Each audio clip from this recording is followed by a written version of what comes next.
Hey folks, BlackCross here. Welcome to another video game review, where in today's video we're going to be reviewing Bloodstained, Ritual of the Night. Now before we actually get on to the actual review itself, I want to go ahead and kind of preference things for a moment. For starters, this game was actually a Kickstarter game by one of the developers, or the developer of Castlevania Symphony of the Night, known as Koji Igarashi. I hope I pronounced that right. I think I did. It sounds like I did pronounce it right. But he was the one that basically started the Kickstarter campaign for Bloodstained. And this kind of followed the same suit of the Kickstarter for Mighty Number 9. And this was, of course, before the release of Mighty Number 9. And when Mighty Number 9 finally got released, it unfortunately met with very poor receptions. And Bloodstained, some feared that it would follow the same pattern, and I also felt that as well, but I happy to say that it does not follow that same pattern. If nothing else, it's really good on its own. In my personal opinion, I think it's a really good game. However, though, there is one pressing issue, and that's the fact that it is stated as a successor to Castlevania Symphony of the Night. Is it a successor? That seems to be a bit of a strong word in my personal opinion.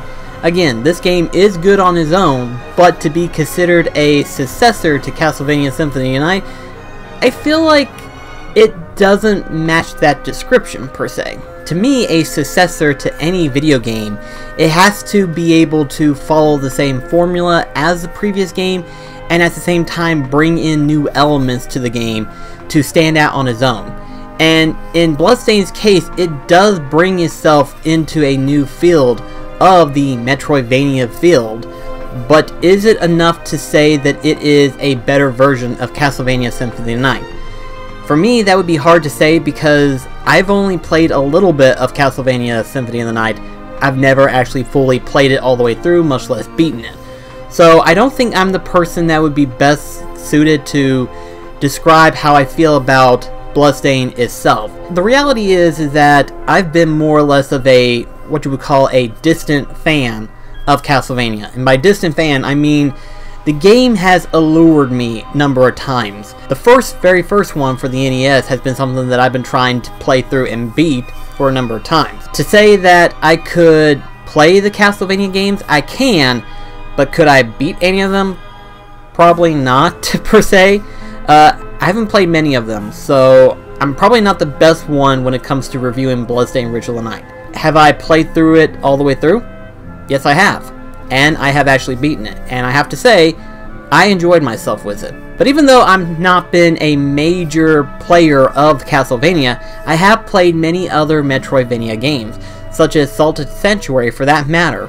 So I feel like I could probably review it the best way, but I guess there's only one way to find out, and that is to actually talk about the game itself. So what is Bloodstained Ritual of the Night? Well, basically you play as the main character known as Miriam, who basically goes after G-Bowl. Both her and G-Bowl were both infused with shards, crystals, whatever, that was formed from demons and such.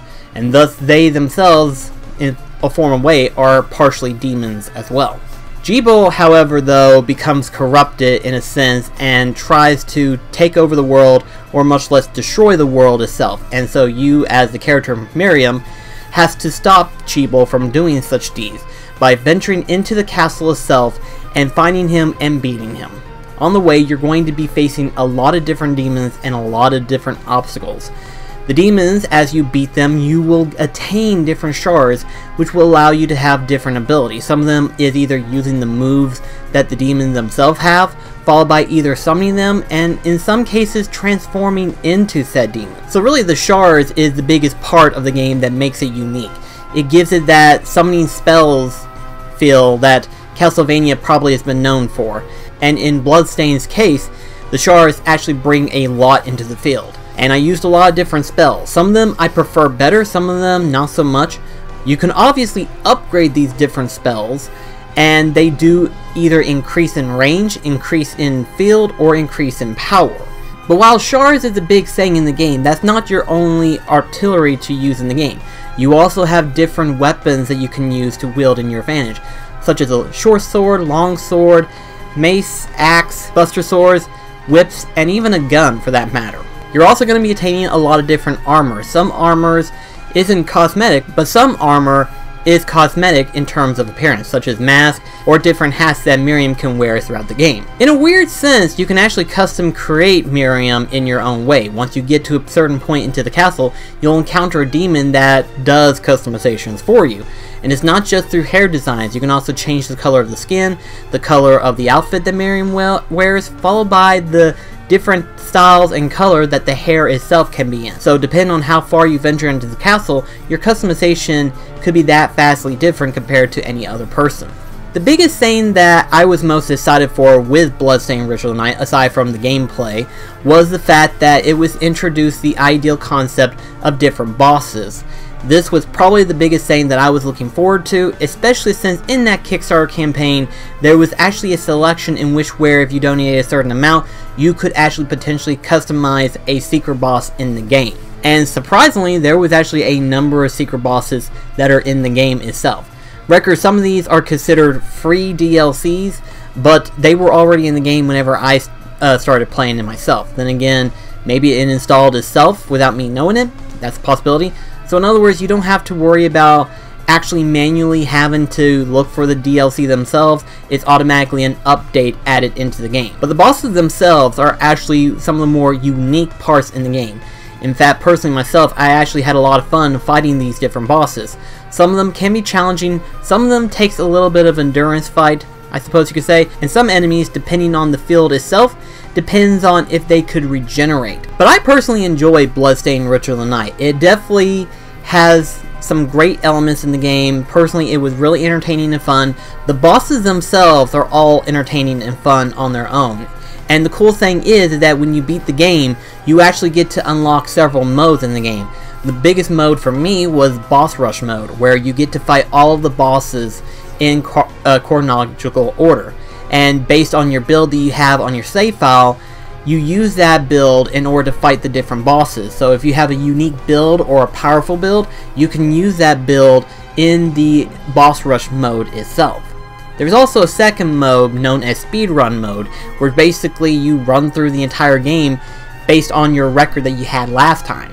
But the biggest question that I think needs to be asked right here and now, and that is, what makes Bloodstained better of a success when it comes to a Kickstarter game than what Mighty No. 9 did? And I think there are two things that I can probably bring out.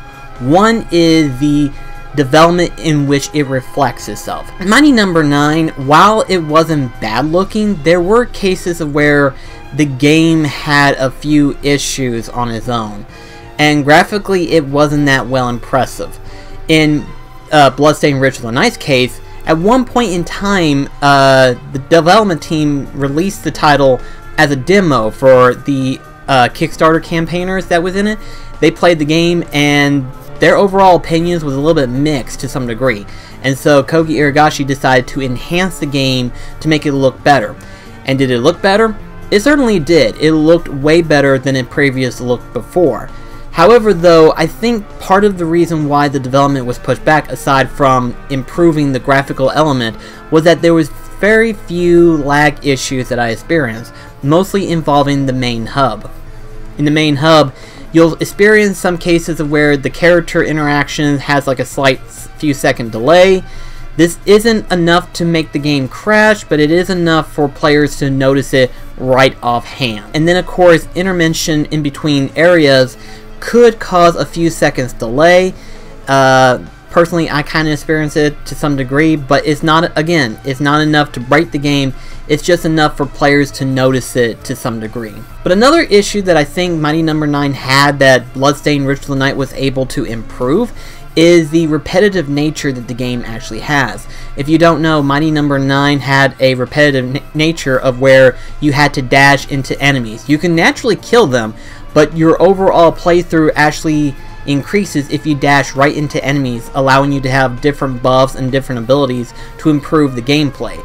And on the one hand, the dash ideal wasn't a bad thing, but I felt like it was a little bit repetitive in that field.